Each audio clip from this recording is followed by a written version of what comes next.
avugisha ijambo aravuga ati uganye nzabyikorera. ugira ubwoba komera shikama nzaca inzira aho zitari.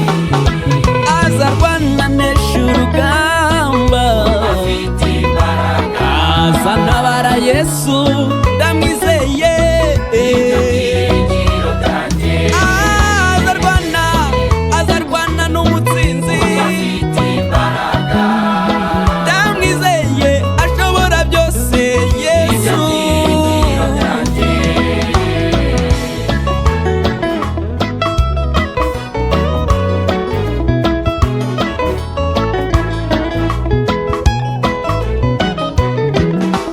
Uranyura mu gikombe kibi cy'igicucu. Sinzatinya na gato Sinzatinye kibi cyose iri kumwe n'umukiza. inkoni ye nziza nziza hamwe n'ishimba nibyo bimpumuriza. bikanema umutima bikanema umutima yuko nta kintu nzabona nyura mu bibazo bikomeye igikombe kibi cy'igicucu. sinzatinya na rimwe sinzatinye kibi cyose iri kumwe n'umukiza. inkoni ye nziza hamwe n'ishimba nibyo bimpumuriza. kanema bikanema umutima yuko nta kintu nzaba. azarwana nesha urugamba afite imbaraga. azandwanirira ndabizi ibyiringiro byanjye. azamenyera byose nyenye mu buzima afite imbaraga. n'umutsinzi ntajya atsindwa Yesu. ibyo byiringiro byanjye.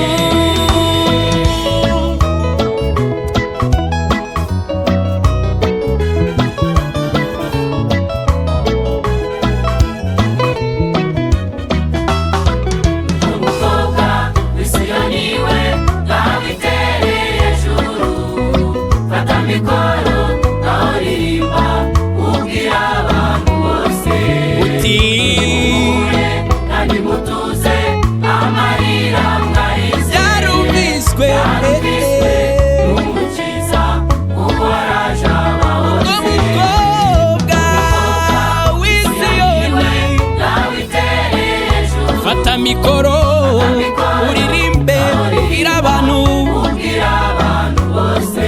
uti muhure kandi mutuze amarira mwarize. yarumviswe yarumviswe nimuhumure kuko araje abahose. aho mwageze murira nshuti, agera museka. aho mwageze mushavuye munaniwe, agera nishimye. aho mwageze